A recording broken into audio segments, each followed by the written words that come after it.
Saludos, Dios les bendiga. Este ministerio Toma la Cruz fue creado con el objetivo de expandir el evangelio y las verdades bíblicas a todo el mundo conocido. Así que comparta, denle like y inscríbase en el canal del ministerio Toma la Cruz. Hoy, la muerte y el espiritismo. Miren, la muerte es una parte muy real de la vida. En algún momento cada uno de nosotros debe soltar la mano de alguien a quien ama para dejarlo que duerma. Si nosotros analizamos algunas pandemias que han causado miles y millones de muertes, y comenzamos por ejemplo con el ébola, durante el año en que se creó el ébola, aproximadamente 10.124 personas murieron en 428 días y casi todas en los tres países de África Occidental.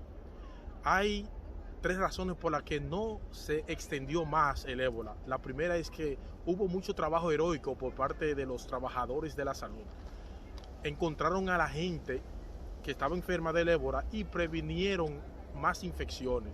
En segundo lugar, es la naturaleza del virus del ébola. No se propaga por el aire. Y para cuando eres ya contagioso, la mayoría de las personas están tan enfermas que están postrados en la cama. En tercer lugar, el ébola no llegó a muchas áreas urbanas y eso fue solo suerte. Si hubiera entrado en muchas más áreas urbanas, el número de casos habría sido mucho mayor. De hecho, veamos un modelo de virus que se propaga por el aire, como fue la gripe española en 1918. Así que esto es lo que sucedió en 1918. Se propagó la gripe española por todo el mundo rápidamente y puede ver que más de 33.365.533 personas murieron a causa de esa epidemia. La gripe española acabó con muchísimas personas en pocos días que duró. Por eso es que nosotros estamos llamados a esta pandemia que estamos viviendo en la actualidad a ser precavido, analizar bien los pasos a seguir, ya que la gripe española y el ébola, la humanidad no estaba preparada, y la gripe española murieron todas esas personas, 33.365.533 personas murieron en solamente 263 días. Deberíamos estar preocupados. Y en la actualidad en que nosotros estamos viviendo, todos de una manera u otra hemos sido afectados por la pandemia actual. Todos hemos perdido un ser querido. Desde diciembre de 2019 hasta el 6 de febrero del 2021 hay 433 días. Y hasta esta fecha hay 2.313.512 muertes. Y los números siguen en aumento. Millones de personas hemos sufrido por la pérdida de un ser querido. Sea cual sea el objetivo de este, es bueno que nosotros entendamos la causa de la muerte. La muerte es una parte muy real de la vida. En algún momento cada uno de nosotros debe soltar la mano de alguien a quien ama para dejarlo que duerma. Nosotros de manera independiente hemos perdido a alguien, señores. Yo mismo me pongo, por ejemplo, recuerdo la primera vez cuando la muerte me forzó a decir adiós. La mayoría de nosotros lo recordamos. Un ejemplo de eso fue cuando en 1993 mi primo hermano Ramón David Florián Pérez murió ahogado en la bahía de Neiva. Todos queríamos a nuestro primo. Era joven, hermoso, querido, lleno de vida, licenciado en abogado, era músico. Sin embargo, cuando vi que llegó la camioneta de mi tío Santiago, que me dijo, ha muerto tu primo hermano Ramón David, me entristeció mucho eso. También recuerdo cuando la muerte me chocó duro, fue cuando mi tío Santiago murió. Mi padre me dio el anuncio, tu tío Santiago murió. Era como un padre para mí. Él me inscribió en la escuela, me ayudaba en la escuela a hacer la tarea, me inscribió en un curso técnico de mecanografía, y gracias al esfuerzo de él y de su empeño porque yo esté preparado, le debo parte de lo que soy en día a ese tío mío. Un día me sorprendió esa muerte. También me sorprendió la muerte de mi abuela Rosalba Florián, que realmente ella murió y yo era como uno de los nietos más queridos de ella. Esa muerte a mí me chocó realmente mucho, ya que mi abuela yo la quería mucho y la gran mayoría de mis familiares la amaba y la quería mucho a mi abuela, y fue un gran dolor para cada uno de nosotros. Usted también ha sentido dolor por la pérdida de un ser querido. En los funerales oímos palabras tales como partida, morir, irse adelante. Estos eran términos extraños para mí. Me preguntaba, antes de yo ser bautizado, ¿partir para dónde? ¿Morir a qué? ¿Irse adelante por cuánto tiempo? Antes de yo ser cristiano, me hacía esa pregunta. Por supuesto, desde entonces he aprendido que yo no soy el único que hace esas preguntas acerca de la muerte. Escucha cualquier conversación sobre el retorno de Cristo y alguien preguntará, pero ¿qué pasa con los que ya han muerto? ¿Qué ocurre con los cristianos entre su muerte y el regreso de Cristo? Aparentemente la iglesia en Tesalónica hacía tales preguntas. Por eso Pablo le dice, tampoco queremos, hermanos, que ignoréis acerca de los que duermen, para que no entristezcáis como los otros que no tienen esperanza. Primera Tesalonicenses 4:13. La iglesia de Tesalónica había sepultado a algunos de sus hermanos amados y Pablo quería que los miembros que quedaran viviendo en Tesalónica vivieran en paz, a pesar de que se habían ido muchos de sus seres queridos. Muchos de ustedes que me está viendo y me está escuchando han sepultado a seres queridos también. Así como Dios le dio esperanza y le habló a los tesalonicenses, te habla a ti que me está viendo y me está escuchando. La noticia despertó también en mí la curiosidad. En el funeral oías palabras siempre extrañas y me preguntaba siempre lo mismo. Si el hombre muere, ¿volverá a vivir? Morir, irse adelante, ¿por cuánto tiempo? Por supuesto. Desde entonces he aprendido que yo no soy el único que ha perdido a un ser querido. Entonces, todos hemos sufrido de una manera u otra. Entonces, cuando Cristo venga por segunda vez, ¿qué va a ocurrir con los muertos? ¿Usted no se ha preguntado? Pero, ¿qué pasa con los que ya han muerto? Se pregunta usted, ¿no, verdad? ¿Qué ocurre con los cristianos entre su muerte y el regreso de Cristo? ¿No se ha preguntado usted esa pregunta? Realmente la muerte no ha dado duro a todos. De una manera u otra nos ha afectado. Usted ha perdido un ser querido, yo también. La muerte, realmente el ser humano no fue creado para morir. Pero por causa del pecado todos morimos. Todos morimos por esa causa, por el pecado, todos morimos. Todos morimos nosotros, señores. Y eso es ley de la vida. Él nos habla a todos. Pablo allí nos consuela a todos. Lo que nos hemos parado y tenemos que en un futuro pararnos enfrente de una tumba abierta. Y a nosotros nos dice esta palabra de confianza. Quiero que sepas lo que ocurre a un cristiano cuando muere, de tal manera que cuando tal cosa sucede, ustedes tengan esperanza y estén llenos de esperanza. No vivamos como los que mueren sin Jesús, porque si creemos que Jesús murió y volvió de nuevo a la vida, también podemos creer que cuando Jesús retorne, Dios traerá a Él a todos los cristianos que han muerto. Primera Tesalonicenses 4:13-14 lo dice. Dios transforma nuestro pesar y desesperanza en pesar lleno de esperanza. ¿Cómo? Diciéndonos que veremos de nuevo a todo aquel que murió en Cristo Jesús. Si el hombre muere, ¿volverá a vivir?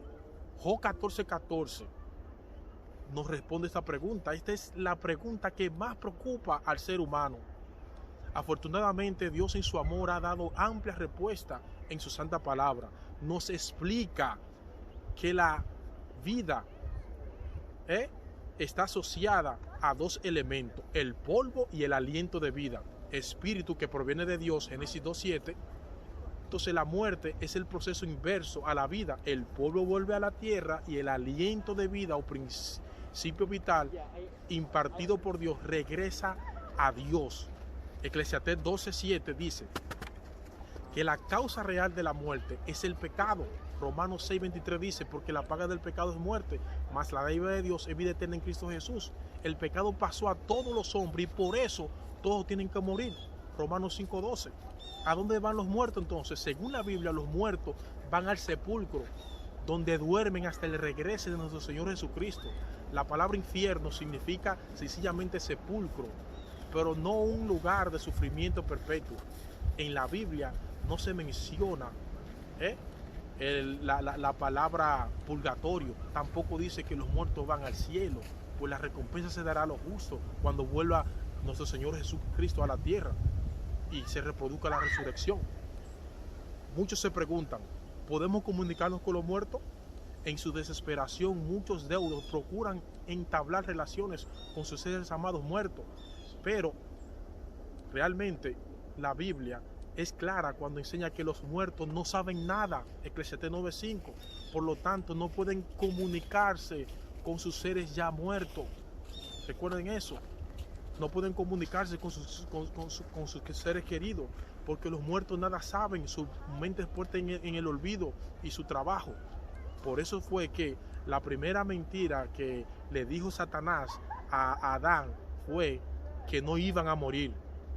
No moriréis, Génesis 3. Satanás sigue tratando de engañar respecto a la muerte en la actualidad y está empeñado en sostener su mentira original. Puede hacer fácilmente. Satanás se disfraza como ángel de luz según 2 Corintios 11:14. También los demonios son capaces de hacerse pasar por gente muerta. 2 Corintios 11:15. Muchos de los fenómenos aparentemente inexplicables o sorprendentes son provocados por el espíritu de demonios que hacen señales. Apocalipsis 16:14. Por eso se nos insta: no creáis a todo espíritu, sino probad los espíritus si son de Dios. 1 Juan 4:1. Dios en la Biblia condena terminantemente cualquier práctica ocultista o espiritista, según Levítico 19:31 y Isaías 8:19. Entonces, nosotros tenemos que entender que la muerte es un sueño. Así como después de un arduo día de trabajo viene el sueño reparador, después de una vida larga y de trabajo, Dios nos concede un merecido sueño de descanso. En San Juan 11:11-14, Jesús dice: yo soy la resurrección y la vida, y el que cree en mí, aunque esté muerto, vivirá. La muerte no es el fin de todo. La despedida al ser querido que parte no es definitiva, es simplemente un hasta luego. En la Biblia, en muchos lugares, habla de la esperanza bendita de resurrección. Isaías 26:19. O sea, nosotros seremos también transformados. Al resucitar, se posee un nuevo cuerpo, nueva mente y nueva personalidad. 1 Corintios 15:42. No habrá más muerte. Como sucede con todas las otras desgracias producidas por el pecado, Dios eliminará la muerte para siempre al reunirnos con nuestros seres amados. Lo haremos con la plena seguridad de que nunca más se diría adiós y que jamás habrá separación. Esta maravillosa esperanza debe robustecer nuestra fe en las seguras promesas de Dios. Cuando muere un ser querido, tendremos la naturaleza, lo natural de estar triste humanamente hablando, porque nosotros los seres humanos fuimos creados para no morir, pero por causa del pecado morimos. Entonces, nosotros no morimos de llanto, gritando desesperadamente, porque el justo en su muerte tiene esperanza. El justo en su muerte tiene esperanza. Se cuenta una historia que alguien decía: silencio, que duerme el abuelito. Cuánta verdad hay en esta frase cariñosa. La muerte es un sueño. El glorioso despertar será la resurrección. Por eso nosotros queremos decir la siguiente pregunta: ¿quién no ha tenido que situarse alguna vez ante la tumba de un ser querido para darle la última despedida? Luego nos retiramos y tratamos de continuar nuestra vida, pero nos sobrecoge la angustia y el vacío. Daríamos lo que fuera por escuchar de nuevo la voz de ese ser amado y tener por lo menos la oportunidad, señores, de demostrarle nuestro cariño por última vez. ¿Hay realmente vida después de la muerte? ¿Sobrevive el espíritu al cuerpo y sigue viviendo? Es una pregunta que estoy haciendo. Y si es así, ¿no podemos comunicarnos con los seres queridos que nos dejaron? Voy a contar un poco la historia del espiritismo. Al principio de diciembre del año 1847, John y Margaret Ford, junto a sus hijas Catherine y Margaret, se mudaron a una casa pequeña en la ciudad de Nueva York, situada a 30 kilómetros de Rochester. A la primavera siguiente, a mediados del mes de marzo, la familia Ford comenzó a oír golpeteos y ruidos extraños por la noche, a la vez que notaban que se movían las camas de donde ellos estaban. La señora Ford más tarde describió así lo sucedido. El 30 de marzo pasamos toda la noche inquietos, oímos ruidos por toda la casa. No podíamos dormir y llegué a la conclusión de que la casa estaba habitada por algún espíritu burlón. Oigan lo que dice esa señora. Un viernes por la noche, el 31 de marzo de 1848, decidimos acostarnos temprano con el propósito de no permitir que los ruidos nos incomodaran, tratando de descansar. Mi sueño se veía constantemente interrumpido, decía la señora, y me sentía a punto de caer enferma. Mi esposo todavía no se había acostado temprano, como era de propósito, de no permitir que los ruidos nos incomodaran. Tratando de descansar, mi sueño se veía constantemente, señores, interrumpido, y me sentía a punto de caer enferma, decía la señora. Los ruidos comenzaron como de costumbre. Los reconocí porque los habíamos oído antes. Las niñas que dormían en la otra cama en el cuarto escucharon esos golpeteos, pero al ellas escuchar la niña esos golpeteos en su cuarto, escucharon los golpes y trataron de imitar el sonido con el casquillo de su dedo.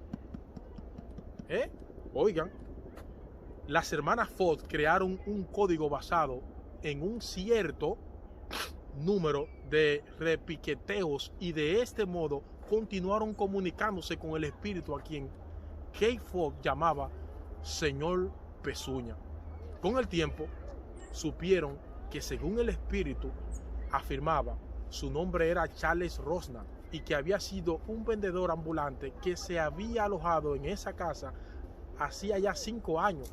El espíritu dijo que había sido que este señor había desaparecido y lo habían enterrado en esa casa.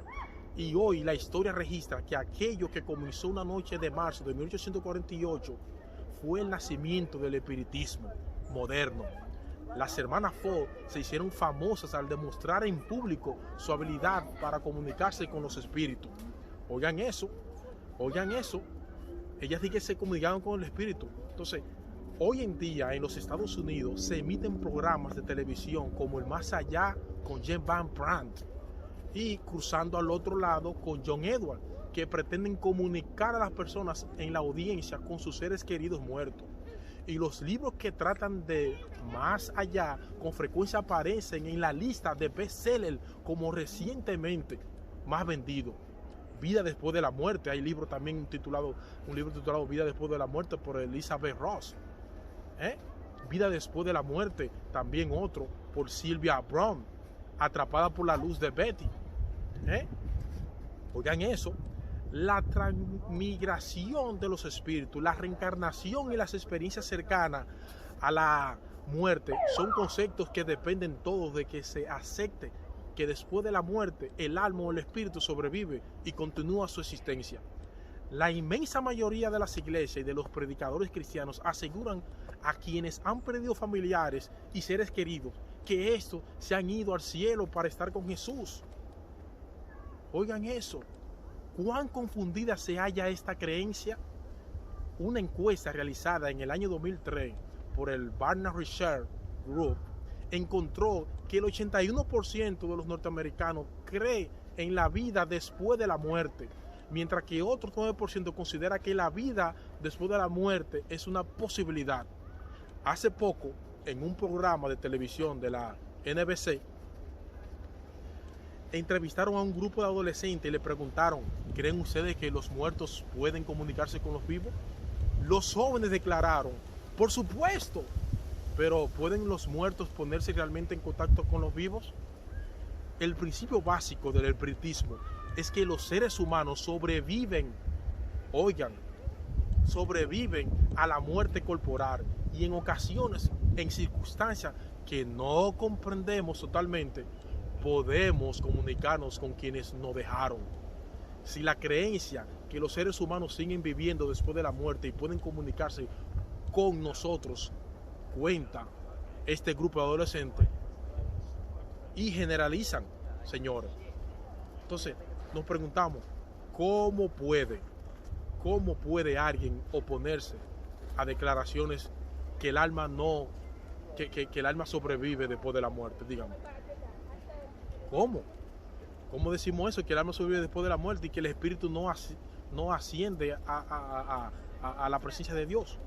La Biblia es muy claro. Hay una voz que desafía a los videntes, a los canalizadores, a los libros de gran confusión, a los programas de televisión, a las encuestas y a todos los que enseñan y predican que hay vida después de la muerte. Entonces, ¿qué hay después de la muerte realmente? De acuerdo con las Sagradas Escrituras, cualquier voz que rompa el silencio de la muerte no proviene de Dios. Los muertos no pueden regresar y comunicarse con los vivos, señores. La nube se desvanece y se va. Así es el que desciende al sepulcro. No subirá, no volverá más a su casa, ni conocerá más su lugar. Job 7, 9 al 10. Más claro, imposible. Cuando alguien muere no puede volver más a su hogar terrenal. Job se lamenta. Así el hombre yace y no se vuelve a levantar. Hasta que no pase el cielo, no despertará de su sueño. Job 14, 12 al 15 y Job 19, 25 al 26. La palabra de Dios es bien clara y por eso nosotros tenemos que estar de acuerdo y en total sintonía con esto. Los patriarcas, los profetas, los apóstoles y todos los fieles creyentes de los tiempos bíblicos esperaban ver al Señor cuando Él regresara a la tierra en gloria y majestad. Escuchen bien, pero no creían que irían todos al cielo o, si fue malo, ir al infierno. No. Tenemos que tener bien claro esto, mis hermanos, porque las religiones paganas enseñan todo lo que es el espiritismo. La palabra de Dios condena el ocultismo, el espiritismo. La palabra de Dios condena la adivinación y cualquier intento de comunicarse con los muertos. Levítico 19:31 nos lo dice, Deuteronomio 18, 10 y 11, 1 Samuel 23, Isaías 8, 19 al 20 lo dice. Por eso nosotros en la actualidad tenemos que tener bien claro todo esto. Dice muy bien la Biblia que Satanás, su primera mentira que él introdujo a Adán y Eva fue: no morirán. Que Satanás le dijo a Eva en Génesis 3:4. Las páginas de los libros más populares y de los medios de comunicación repiten constantemente ese engaño. Resuena como un eco proveniente de los púlpitos de incontables iglesias. La televisión presenta esa mentira como un hecho por medio de las películas y todos sus programas, mientras los medium espiritistas declaran estar en contacto con nuestros seres queridos muertos que están del otro lado. La Biblia dice en Romanos 6:23 que la paga del pecado es muerte, pero Satanás mintió y dijo: no, ustedes no pueden pecar y no morirán porque tienen un alma inmortal que continuará viviendo. Eso enseña Satanás. Recuerde siempre que Satanás es el padre de las mentiras, según San Juan 8:44. ¿Por qué? Entonces nos prohíbe Dios todo contacto con seres que declaran ser nuestros amados, porque Dios sabe que esos supuestos espíritus de los muertos son en realidad espíritus del enemigo, diablos y demonios. El espiritismo no es algo con lo cual se puede jugar. Nada de eso puede cambiar, ni cambiará lo que Dios ha dicho en su palabra. La palabra de Dios es la norma con la cual probamos la verdad y nos advierte: no busquen el conocimiento sobre los muertos de alguna fuente espiritista. Por el contrario, busca a Dios, busca lo que Dios dice en cuanto a la muerte. Entonces, rápidamente, 3 enseñanzas bíblicas. El espiritismo, que está firmemente asentado en la idea que el alma es inmortal, es mortífero. El poder de Dios es más grande que todas las fuerzas maléficas de Satanás. La victoria final sobre Satanás, el mar y la muerte ocurrirán cuando Jesús regrese. El espiritismo es mortífero. Dios tenía planes maravillosos para Saúl, el primer rey de Israel, pero su vida ilustra el resultado trágico de rechazar el consejo divino. Aunque el Señor le salvó la vida en numerosas ocasiones, el rey apóstata continuó rebelándose contra Dios. Saúl rechazó los mensajes divinos de Dios que el profeta Samuel le trajo. Las escrituras registran que él, mis hermanos, que el espíritu del Señor se había retirado de Saúl y un mal espíritu lo atormentaba. 1 Samuel 16:14. Saúl quiso que Dios le guiara aun cuando persistía en su rebeldía. Consultó al Señor, pero él no lo respondió. 1 Samuel 28:6. Su vacío espiritual lo sumió en una profunda depresión. El rey Saúl no sabía qué hacer. Finalmente, como un último recurso, se puso en contacto con una medium y espiritista. Como dirigente de Israel, Saúl sabía por Moisés que Dios rechazaba por completo a quienes consultan a los muertos. Deuteronomio 18:12. Sin embargo, a pesar de la clara instrucción divina, Saúl consultó a la medium. Mientras Samuel, su mentor espiritual, estaba vivo, el rey había rechazado los sabios consejos del profeta. Sin embargo, ahora él quería que una divina invocara a Samuel de entre los muertos para poder escuchar la voz que antes había ignorado. Saúl se disfrazó y fue a consultar a la divina. Pero ¿le iba a contestar Dios a Saúl a través de una divina, señores? Por supuesto que no. La mujer reconoció al rey y, temerosa de que éste le quitara la vida por causa del mandamiento de Dios, rehusó conectarse con el mundo de los espíritus. Sin embargo, luego de asegurarle que no debía temer por su vida, Saúl le instó a buscar a Samuel entre los muertos. Al rato de esa historia, entonces Saúl hace que la medium convoque y haga lo malo. Entonces nosotros tenemos que reflexionar en algunas preguntas. Si usted, como creyente o lo que sea, consulta a un hechicero, a una bruja, ¿tú crees que Dios que responde realmente? Claro que no. Es el reino del mal encabezado por Satanás que responde. Por eso es que la divina dijo, como que veía un espíritu que sube de la tierra en 1 Samuel 28:13. Y el rey estaba seguro que era Samuel, versículo 14. Sin embargo, el mensaje que recibió lo sumió en una depresión aún más profunda. En lugar de arrepentirse, Saúl aceptó la derrota como algo inevitable. Y en lugar de buscar la misericordia de Dios, Saúl lloró desesperadamente. Al día siguiente, con sus ejércitos derrotados en la batalla, el rey se quitó la vida utilizando su espada. El espiritismo es mortífero, destruye la vida de todos los que juegan con él. Satanás continúa siendo deslumbrante, aunque sea un ángel caído, lleno de engaño. El apóstol Pablo lo expresó apropiadamente cuando le dijo a los cristianos de Éfeso, en Efesios 6:12, le dijo allí a los efesios: el bien y el mal luchan por conseguir el control total. Pero la Biblia no deja lugar a duda en cuanto a que Jesús es más poderoso que todas las fuerzas del infierno.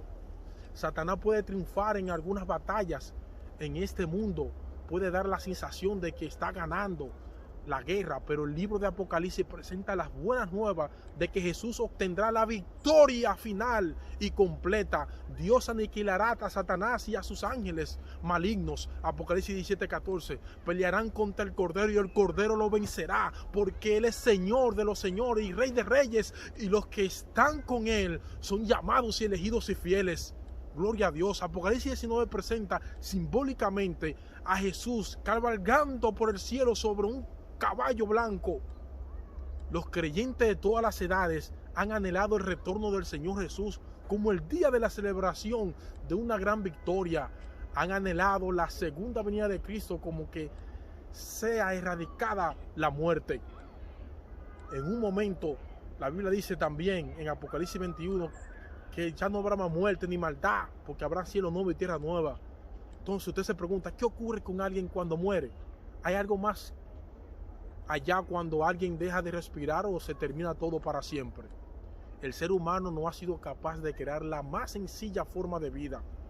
Casi, señores, casi todas las personas, casi todas las religiones, casi todas las religiones y todas las personas en el mundo entero han creído que el hombre continúa su existencia al morir, gracias a la inmortalidad del alma. ¿Tenemos nosotros un alma inmortal que se libera del cuerpo y viaja a algún lugar cuando alguien muere? La Biblia tiene respuesta muy clara. La primera mentira registrada, vuelvo y repito, registrada en la promesa de Satanás al hombre fue: no moriréis. Es la antigua doctrina del alma inmortal. Se le ha dado diferentes nombres. El alma va al cielo si fue bueno, va al paraíso si fue entre dos, se reencarna, pero nada bíblico hay en esas teorías yo mencionadas anteriormente. El hombre no tiene un alma inmortal. Ezequiel 18:4 dice que el alma que pecare, esa alma morirá. Para entender qué ocurre al morir, debe entender primero qué ocurre al vivir. Génesis 2:7 dice que Dios cogió polvo de la tierra más aliento de vida es igual al alma viviente. Es una fórmula. Polvo de la tierra más aliento de vida igual a alma viviente o ser viviente. Vida es la energía divina que da vida a la materia. Por eso el alma no es lo que tengo, es lo que soy. Sin aliento de vida, el alma muere y la materia se desintegra. La confusión ha venido por el lenguaje. El término traducido como alma en la Biblia significa persona, energía, vida, aliento, deseo, voluntad, abarca todo el ser. La Biblia no describe la muerte como la transición a algún lugar, sino como un sueño. El mayor ejemplo está en San Juan 11. Lázaro, sal, ven fuera. Lázaro había muerto, pero Jesús dijo que estaba durmiendo. ¿Dónde estaba Lázaro? ¿En el cielo?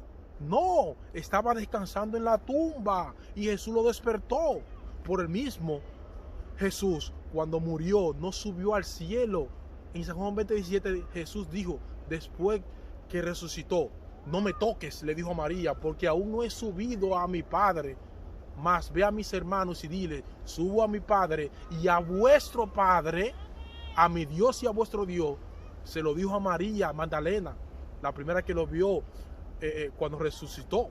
La Biblia dice en Eclesiastés 9:5 y 6, porque los que viven saben que han de morir, pero los muertos nada saben, señores, ni tienen más paga, porque su memoria es puesta en el olvido. También su amor, su odio, su envidia fenecieron ya y nunca más tendrán parte en todo lo que se hace debajo del sol. Primera Tesalonicenses dice 4, 16 y 17, porque el Señor mismo con voz de mando, con voz de arcángel y con trompeta de Dios descenderá del cielo, y los muertos en Cristo resucitarán primero. Luego nosotros, los que vivimos, los que hayamos quedado, seremos arrebatados juntamente con ellos en las nubes para recibir al Señor en el aire, y así estaremos siempre con el Señor.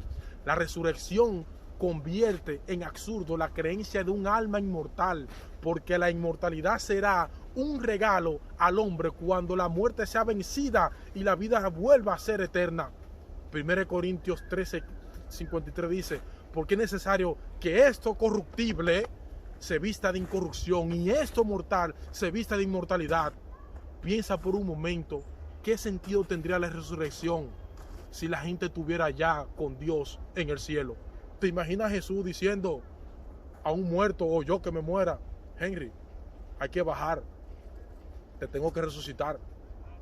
¿Para qué? Estando allá en el cielo. Santiago 4:14 dice, ¿qué es vuestra vida? Ciertamente es neblina, y si aparece un poco la neblina, y así como se aparece, se desvanece. La vida es corta. Por mucho que vivamos, no se engaña al pensar que tiene mucho tiempo para vivir por Cristo. Entréguele su vida ahora que está vivo para que disfrutes con sus seres queridos y para hacer lo que usted sabe que debe hacer. Viva para Dios hoy. Luego, sin que importe cuánto dure su vida, habrá cumplido con el plan de Dios que Él tiene para usted. Aunque sea diferente lo que está escuchando, la Biblia es muy clara y como siempre recuerda que la mayoría puede estar equivocado. Dios te bendiga, Dios te guarde y recuerda que los muertos sin Cristo resucitarán primero. Luego nosotros los que vivimos seremos arrebatados juntamente con ellos. Cuando Cristo venga por segunda vez, la tumba o el sepulcro que no se abra significa que ese se perdió, pertenece a los perdidos, porque dice la Biblia que los muertos en Cristo van a resucitar primero y los que estamos vivos seremos llevados juntamente al cielo por 1000 años, lo dice Apocalipsis. Pero las tumbas que se quedan cerradas, que no resucitan esos muertos, fue porque se perdieron y resucitarán cuando Cristo venga por tercera vez, después que hayamos reinado 1000 años allá en el cielo y Cristo venga por tercera vez. Van a resucitar todos los muertos malos y serán exterminados eternamente y para siempre con Satanás y sus demonios. Que así que Dios te bendiga y que Dios te guarde. Se despide de usted su amigo y hermano Henry Florian.